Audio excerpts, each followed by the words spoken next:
Ada yang lagi rame di dunia skincare. Kalian tahu produk Helwa?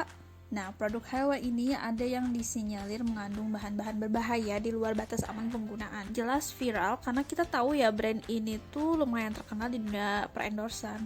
Sering banget tuh aku lihat di Instagram artis ataupun selebgram gitu ya yang nge-endorse atau ngepromosiin brand Helwa gitu ya. Cuman pada saat itu pas awal-awal melihat gitu, aku tuh sebenarnya nggak tertarik, cuman heran aja kenapa banyak orang yang beli atau pakai padahal dari kemasannya aja waktu itu tuh polos, cuman ada logo aja gitu ya, keterangan information kayak komposisi, cara pakai, BPOM sebenarnya itu nggak ada di produknya. Nah kemudian aku cari-cari review juga dulu, salah satu aja review produknya itu ya, kalian bisa baca di review Helwa Beauty Care ekspektasi versus realita dari Iren Daily, itu ada blognya. Jadi di review itu dia memperlihatkan ya bagaimana kinerja si produk Helwa itu. Dia pakai satu paket dan memang asli bisa bikin kulit putih. Aku menggarisbawahi ada pengalaman si blogger itu yang ngasih komentar kalau krim malamnya berbau tajam dan ada sensasi ceklat-ceklat di muka yang agak perih gitu. Hasil yang memutihkan gitu dari Helwa banyak bikin orang-orang jadi pengen pakai karena memang kita pengennya putih ya, dan ternyata memang berhasil. So brand Helwa ini jadi terkenal dan banyak dicoba. Tetapi nggak sedikit juga yang jadi panik setelah pakai produk itu. Ada yang biasanya tuh keluhannya kulitnya jadi panas, kemerahan, dan ada pengelupasan. Pernah juga baca komentar di video-video yang membahas Helwa di YouTube. Ada orang yang ketika berhenti pakai produk Helwa, kulit wajahnya tuh katanya terlihat gosong seperti habis dijemur di matahari, tapi versi burik kata dia tuh. Aku lupa nggak screenshot, tapi ya gitulah, ada yang oke-oke aja, ada yang tambah parah kulitnya. Komentar-komentar kayak gitu memang nggak cukup ya kalau tanpa bukti. Maka ada satu YouTuber, Dr. Granley, ini di sini dia menguji tingkat keamanan suatu produk. Yang produk yang dia bahas itu dari Helwa, salah satu produk Helwa yang namanya night creamnya kalau nggak salah. Dan dia di sana menguji merkurinya, mengujinya sendiri, dia nggak ke lab ya, pakai test kit merkuri. Hasilnya produk Helwa ini positif mengandung merkuri dan negatif hidrokinon. Itu pengujiannya dilakukan pada Mei 2019. Nggak lama dari situ beredarlah kabarkan ya, Helwa itu positif merkuri, berbahaya.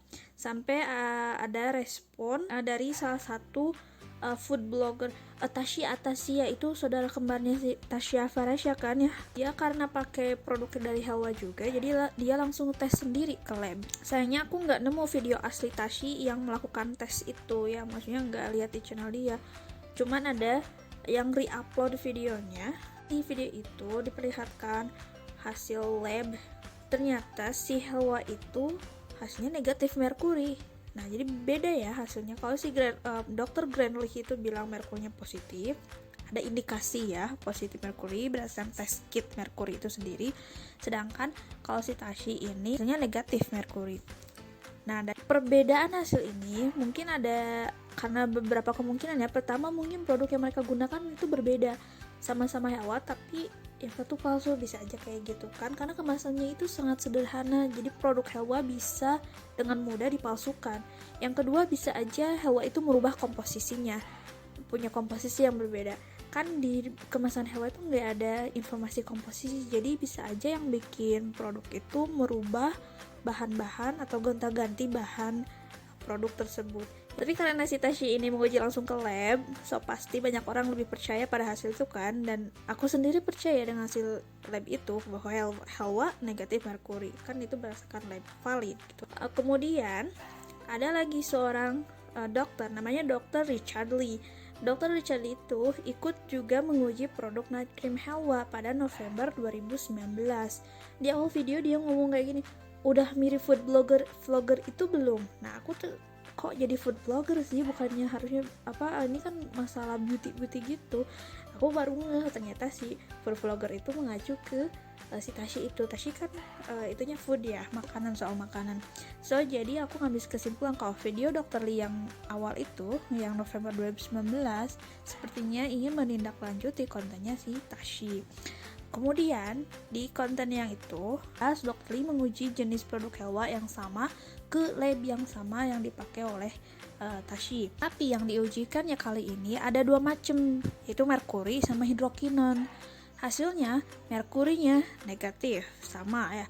Tapi hidrokinonnya 57%.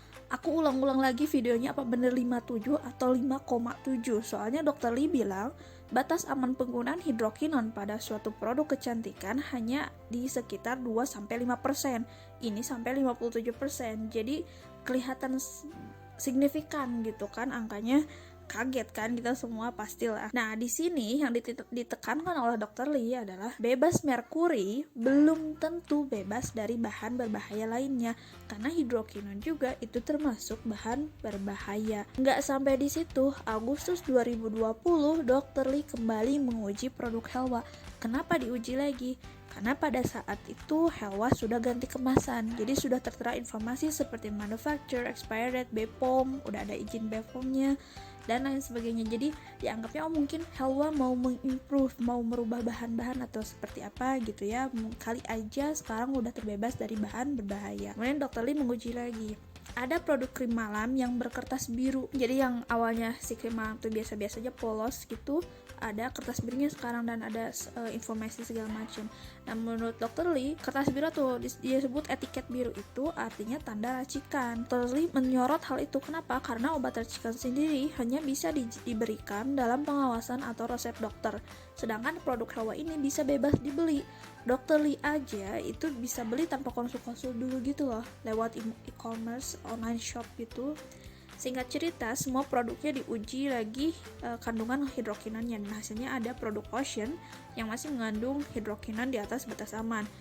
Night creamnya gimana? Apakah berubah atau tidak? Masih sama juga, masih ada hidrokinonnya 5,7%. Lebih kecil tapi ya masih di atas batas aman. Untuk video itu, ada lagi yang memberikan reaksi video review Helwa kedua Dr. Lee. Yang reaksi itu ngerespon itu ada Kartika Putri. Kartika Putri membuat video dengan Helwa sebagai sebuah respon. Aku tahu ini sebuah respon untuk Richard Lee, Dr. Richard, karena di video itu Kartika Putri sendiri menyebut Pak Le. Itu kok kayak kedengaran kayak Dr. Richard Lee, Pak Lee gitu kan, Lee-nya itu LEE, jadi Pak Le gitu. Apakah ini untuk Richard Lee? Nah, di sini aku nggak tahu apakah Karput itu membuat video atas ajakan collab Helwa atau inisiatif si Karputnya sendiri. Aku nggak tahu ya. Di video itu Karput mencoba secara langsung produk Helwa dan menginformasikan bahwa saudaranya juga, kerabatnya itu pengguna setia Helwa, dan sampai saat ini kulit mereka masih aman-aman aja. Dan lewat video itu juga pihak Helwa diwakili langsung oleh ownernya, Nabila sama Nabela ya kalau nggak salah. Mereka berdua ini membantah hasil pengujian yang menunjukkan bahan-bahan berbahaya di produk mereka. Pihak Helwa juga mengundang ya tim apotekernya, salah satu apotekernya yang meracik night cream. Jadi ini untuk meluruskan si etiket biru itu. Kata mereka, produk itu memang harus dengan resep dokter. Jadi konsumen nanti akan berkonsultasi dengan dokter, harus berkonsultasi dengan dokter mereka. Nah, dari dokter itu nanti ngasih resep, baru kemudian apotekernya meracik dan menyalurkan produk itu ke konsumen yang tadi udah konsul. Claim owner itu menurut aku kurang bukti ya. Untuk pertama, mereka membantah bahan-bahan berbahaya di produk mereka. Mereka membantahnya dengan menggunakan dalih testimoni pengguna Helwa dan juga sertifikat POM.